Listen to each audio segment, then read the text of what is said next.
A humanidade foi até a Lua em 1969, com computadores mais fracos do que o celular que você tem hoje no bolso. Com tecnologia que, olhando agora, parece quase improvisada. E ainda assim, nós fomos. Pisamos lá, voltamos, repetimos isso várias vezes. Então por que, mais de 50 anos depois, voltar se tornou tão difícil? Essa é a pergunta que ninguém responde de forma direta. A versão oficial diz: custo alto, prioridades diferentes, foco em outras missões. Mas isso não explica tudo, porque a verdade é que não é só sobre ir. Nunca foi. Ir à Lua foi uma corrida, uma demonstração de poder, um movimento estratégico dentro de um dos momentos mais tensos da história, a Guerra Fria. Os Estados Unidos não queriam apenas explorar, eles queriam provar algo, e provaram. Mas depois disso, algo mudou.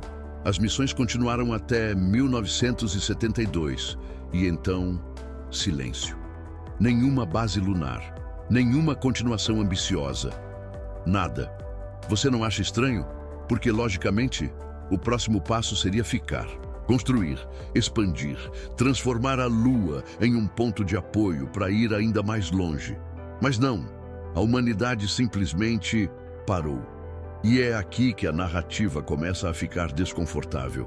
A NASA afirma que perdeu tecnologia. Sim, perdeu. Os projetos originais, como o Saturn V, foram descontinuados. Engenheiros se aposentaram. Documentação foi perdida ou ficou obsoleta. Mas espera.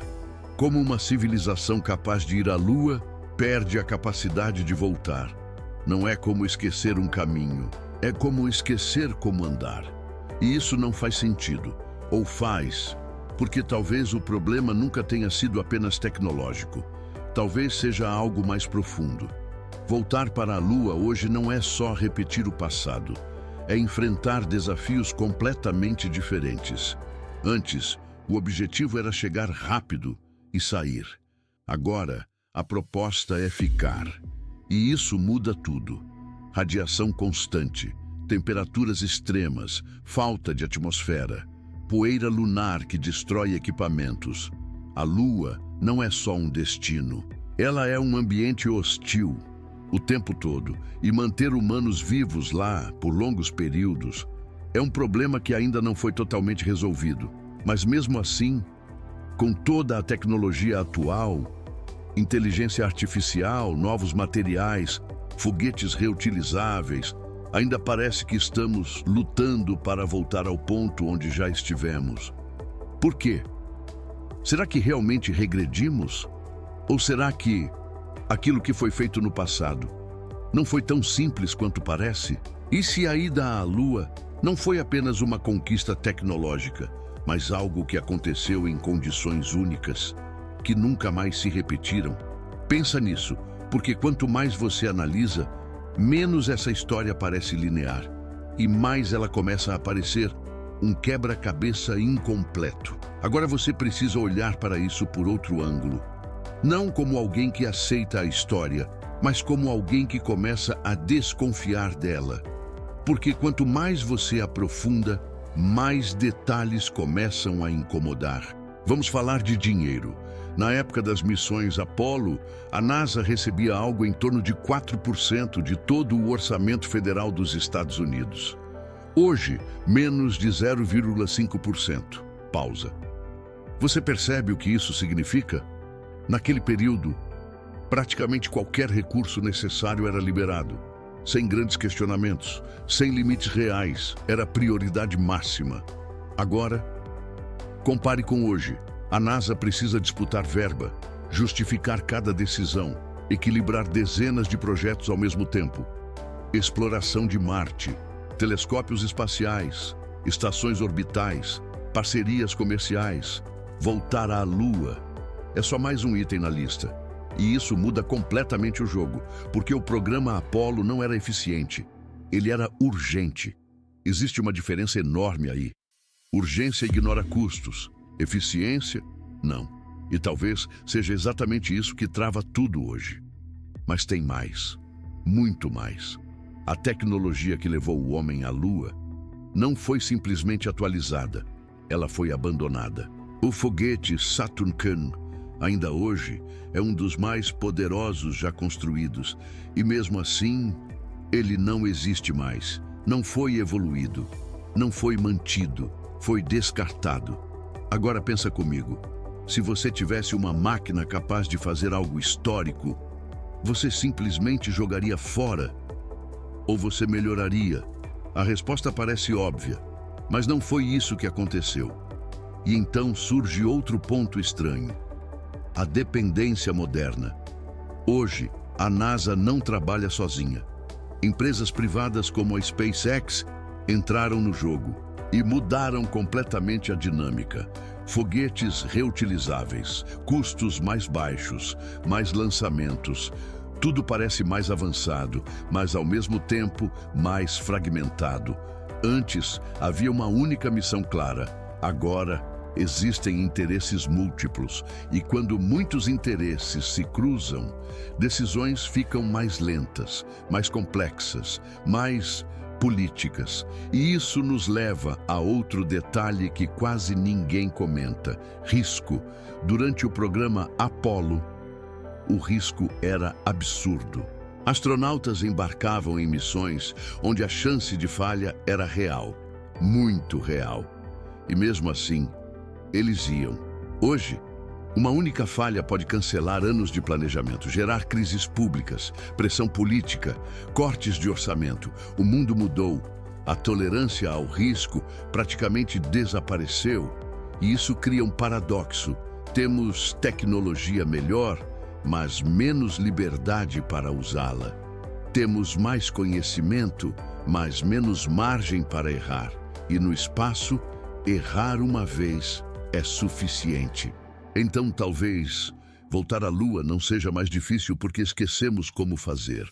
Talvez seja difícil porque não podemos mais fazer da mesma forma, sem pressa, sem risco extremo, sem gastar tudo o que for necessário. E aí, a pergunta muda completamente. Não é mais, por que não conseguimos voltar? Mas sim, será que estamos dispostos a pagar o preço de ir de novo? E essa pergunta, ninguém responde em voz alta. Agora vem a parte que quase ninguém encara de frente, porque até aqui, tudo ainda pode ser explicado com lógica, dinheiro, política, tecnologia, risco. Mas existe um detalhe que fica sempre nas entrelinhas: tempo. Você já percebeu quanto tempo está levando para a humanidade voltar à Lua? Décadas. E não é por falta de anúncio. A NASA já prometeu esse retorno várias vezes. Planos foram apresentados, datas foram divulgadas e depois adiadas. De novo e de novo. Agora, o foco é o programa Artemis Program. A ideia parece simples: levar humanos de volta à superfície lunar. Mas quando você começa a olhar os bastidores, nada é simples. Cada missão depende de outra. Cada sistema depende de testes anteriores. E cada atraso empurra tudo para frente. É como um efeito dominó. Só que ao contrário, nada cai, nada termina. E no centro disso tudo está o foguete mais poderoso já projetado pela NASA, desde o Saturn V, o Space Launch System. Ele é enorme, complexo e caro, muito caro. Cada lançamento custa bilhões. Agora pensa comigo, se cada tentativa custa isso tudo, quantas tentativas você pode errar? Poucas, talvez nenhuma. E isso muda completamente a forma como as decisões são tomadas. Tudo precisa ser perfeito, testado, revisado, aprovado, sem espaço para improviso, sem espaço para acelerar. E é aqui que a coisa começa a ficar travada, porque explorar o desconhecido nunca foi um processo perfeito. Foi tentativa, erro, aprendizado rápido. Mas hoje, o erro virou inaceitável e sem erro, o progresso desacelera. Mas existe algo ainda mais interessante. Dessa vez, o objetivo não é só pousar, é ficar, construir presença humana contínua, criar estações orbitais ao redor da Lua, testar tecnologias para ir além, Marte. Tudo isso faz parte do plano. E isso transforma completamente o nível de dificuldade. Antes, era uma visita. Agora, é colonização inicial. E colonizar é outro jogo. Você precisa de energia constante, suprimentos, proteção contra a radiação, sistemas autossustentáveis. Não é só chegar, é sobreviver. E sobreviver lá é um dos maiores desafios que já enfrentamos. Mas tem algo curioso nisso tudo. Mesmo com todas essas dificuldades, o discurso oficial sempre passa uma sensação de controle, como se tudo estivesse sob domínio, como se fosse apenas uma questão de tempo. Mas será? Ou será que estamos tentando recriar algo sem realmente entender todas as condições que permitiram aquilo no passado? Porque quanto mais camadas você analisa, mais percebe que a missão Apollo não foi só tecnologia, foi contexto, foi momento histórico, foi pressão global. E talvez, sem esse cenário, o impossível volte a parecer impossível. Então a pergunta agora é outra. Não é sobre capacidade, é sobre condição. Será que hoje existem as mesmas condições que existiam naquela época? Ou será que estamos tentando repetir um feito em um mundo completamente diferente? E se for isso, talvez o problema não esteja na Lua, talvez esteja aqui na Terra. E é aqui que tudo se fecha. Porque no fim, a pergunta nunca foi só sobre tecnologia, nunca foi só sobre foguetes, ou dinheiro, ou engenharia. É sobre decisão. Você precisa encarar isso de forma direta. Ir à Lua hoje não é impossível, não é. A humanidade tem conhecimento, tem capacidade industrial, tem empresas como a SpaceX empurrando os limites todos os dias. Tem agências como a NASA com décadas de experiência acumulada. Então, por que ainda não aconteceu da forma que você imagina? Porque agora tudo precisa fazer sentido. Cada dólar investido precisa ser justificado. Cada risco precisa ser minimizado. Cada passo precisa ter retorno. E aqui está o ponto que muda tudo. A Lua já não impressiona como antes. Para o público, ela não é mais novidade, não é mais desconhecida, não gera o mesmo impacto que gerava em 1969. E sem impacto, sem urgência, sem prioridade máxima. Percebe o ciclo? Antes, chegar primeiro era tudo. Agora, chegar de novo. Precisa de um motivo maior. E esse motivo ainda está sendo construído. Falam de mineração, falam de usar a Lua como base para Marte, falam de ciência avançada, mas nada disso ainda criou aquela pressão global que move montanhas, a mesma pressão que existiu na Guerra Fria. E sem essa pressão, o avanço acontece, mas lento, calculado, quase hesitante. E talvez seja isso que mais incomoda, porque no fundo, você sabe que poderíamos estar lá, agora mesmo, mas não estamos. Não porque não conseguimos, mas porque não queremos o suficiente.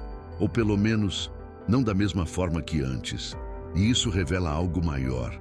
A exploração espacial nunca foi só sobre explorar, foi sobre contexto humano. Ambição, medo, competição, propósito. Quando esses elementos se alinham, o impossível acontece rápido. Quando não, até o que já foi feito parece distante. Então talvez a pergunta final não seja sobre a Lua. Talvez seja sobre nós.